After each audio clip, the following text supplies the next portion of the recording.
Bima tersenyum. Tidak ada jawaban dari mulutnya. Sesaat kami saling bertatapan dalam keterdiaman. Tolong, bebaskan gadis-gadis itu, Kay. Cari bantuan untuk melakukannya. Lebih baik satu nyawa terkorbankan demi banyak nyawa agar selamat. Aku mohon, tolong selamatkan dirimu, aku mohon. Bima bersimpuh di depanku. Aku berusaha menahan sakit kaki yang tertembak. Aku harus mengambil keputusan. Guntur dan anak buahnya semakin mendekat. Aku tidak punya senapan seperti mereka. Dengan berat hati aku berlari menuju semak-semak, meninggalkan Bima di tepi danau. Maafkan aku, Kak Bima. Maafkan aku. Batinku terus berlari meninggalkan Bima sambil menyeka air mataku. Aku janji, aku akan kembali menjemput Bima. Meskipun yang aku lihat nantinya Bima udah menjadi mayat. Aku harus kuat. Dasar anak brengsek, akan aku bunuh kamu. Terdengar suara Guntur memaki-maki Bima. Mungkin saat ini Bima dalam penyiksaan Guntur. Karena terdengar suara Bima kesakitan, aku menghentikan kakiku dan menoleh ke belakang sambil bersembunyi di balik pohon. Kamu pengkhianat, aku akan menyiksamu sebelum mati. Akan aku buat kamu menderita. Teriak Guntur sambil memukul Bima dengan senapannya. Aku lihat Bima, dia berusaha melawan, tapi percuma. Dua orang anak buah Guntur ikut menendang badan Bima. Bima, batin aku. Aku menangis melihat Bima disiksa. Badan aku gemetar menahan hati. Aku tidak sanggup meninggalkannya. Cari garis itu. Kita Guntur kepada dua orang anak buahnya. Dua orang anak buah Guntur langsung bergerak masuk ke semak-semak dan semakin mendekati persembunyianku di balik pohon. POV Jumi. Tolong, jangan Tuan Jaka, ampun. Lari, ada mayat hidup. Tolong, ada mayat hidup. Apa yang terjadi di luar? Sangat ribut.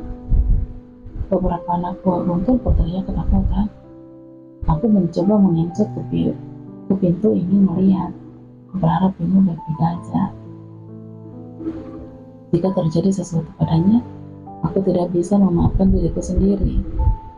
Aku pasti mati dalam keadaan menyesal dan merasa bersalah terhadap Anjani.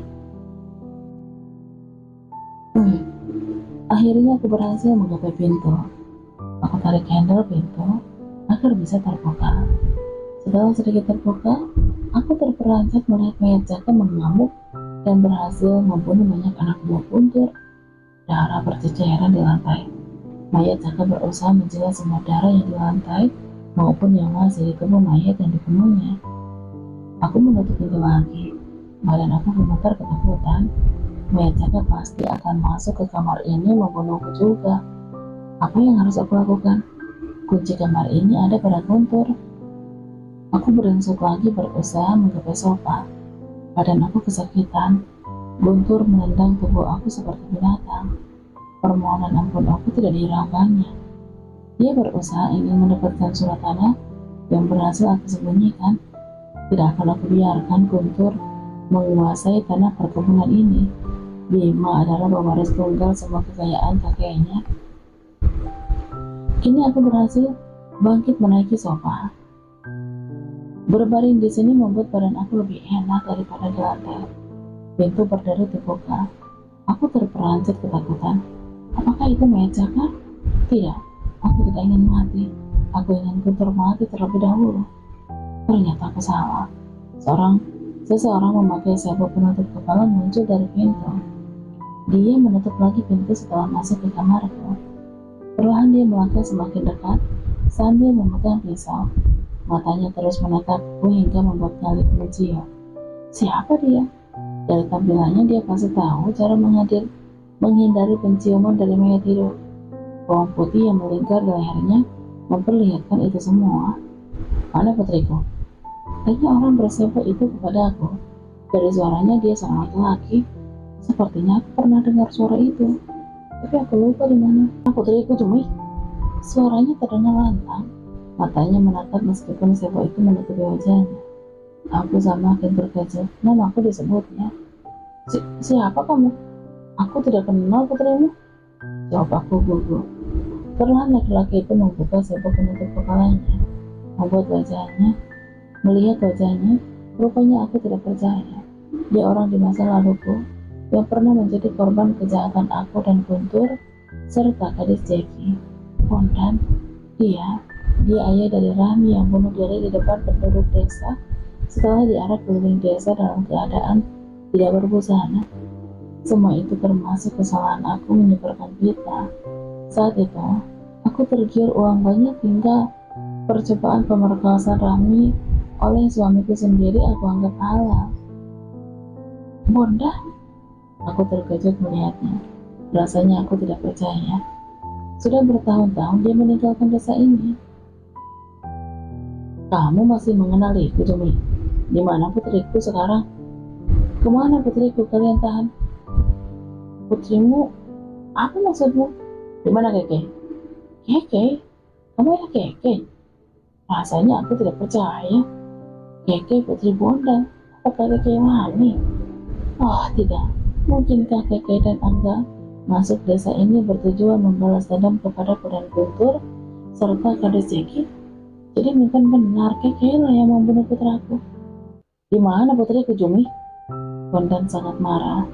Kaki kanannya diletakkan di sofa pembaringan aku. Matanya mempelotokiku seperti menyimpan amarah dan dendam yang sangat besar. Aku tidak tahu. Guntur membawanya, mungkin di ruang bawah tanah atau di rumah seberang danau. Aku tidak tahu, Bondan. Badan aku gemetar. Aku takut Bondan ingin membunuh aku karena balas dendam. Aku bunuh kamu, ucap Bondan menodongkan pisau ke arahku. Ampun Bondan, aku tidak tahu di mana Keke.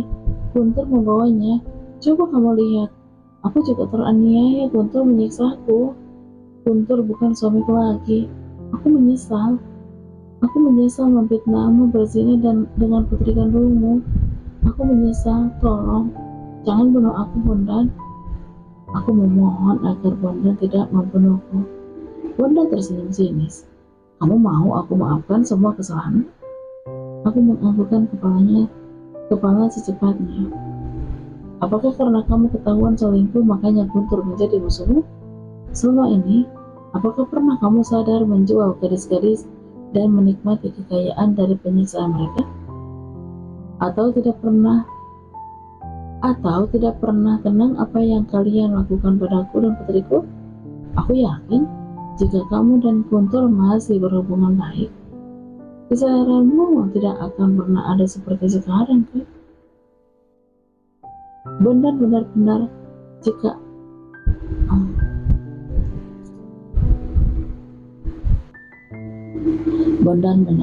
aku tidak ketahuan selingkuh, mungkin aku tetap bahagia menikmati uang banyak hasil perkebunan dan menjual gadis-gadis bersama Guntur.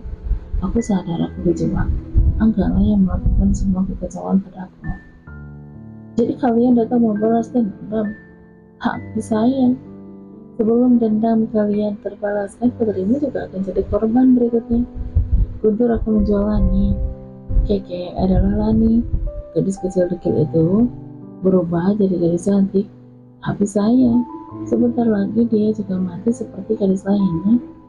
Aku tidak keberatan karena dia membunuh putraku. Aku hampir gila dengan semua ini. Apakah aku harus senang atau sedih? Keke yang membunuh Jaka, aku juga ingin Guntur mati. Baiklah, aku tahu manusia sepertimu tidak akan berubah. Aku tidak akan membunuhmu, Jumi, tapi aku punya cara menyentuhnya dengan putramu. Apa maksudmu dan perkataan itu? Dia melangkah mendekati pintu, lalu membuka pintu lebar-lebar. Oh, tidak. Apakah dia ingin mayat Jaka yang membunuhku? Tidak lama kemudian, mayat putraku masuk. Matanya merah melotot. Dia pasti mencium aroma darahku. Padahal mayat Jaka mendekatiku. Aku berusaha ingin lari tapi sulit. Badan aku tidak mau bergerak cepat. Luka badanku membuat terasa seperti mau lumpuh. Tolong aku, Bondan. Tolong aku, teriak ketakutannya. Bondan berdiri di balik pintu, menyaksikan mayat Jaka mendekatinya. Tidak, aku tidak mau mati. Jangan Jaka, ini ibumu nah Jaka. Aku menatap Jaka percuma, aku memohon. Dia hanya mayat hidup yang dirasuki jin jahat. Jangan, teriakku digigit. Darah mengalir, lalu mayat Jaka menghisap darahku. Sakit sekali. Tolong aku Bondan, maafkan aku. Tolong. Permohonan aku tidak dihiraukannya. Bondan tetap berdiri di samping pintu sambil menyaksikan apakah aku akan mati di tangan mayat putranya atau tidak. Aku salah, kejahatan aku sudah sangat banyak. Aku menjual gadis-gadis, bahkan permohonan mereka agar dibebaskan tidak aku pedulikan. Aku menyiksa gadis perawan dengan mengambil darah mereka untuk ritual penyembahanku.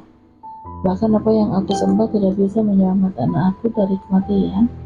Aku juga melihat kematian gadis-gadis seperti binatang. Itulah yang pernah dialami Anjani, sepupuku. Aku juga tanpa rasa kasihan menyaksikan Rahmi bunuh diri di depan penduduk desa. Inilah senjata makan Tuhan, kejahatan pasti akan terbalas. Dagingku digigit seperti binatang mencabik daging mangsanya. Di kakiku, di tanganku, dan bahkan di pipiku. Darah bercucuran sangat sakit.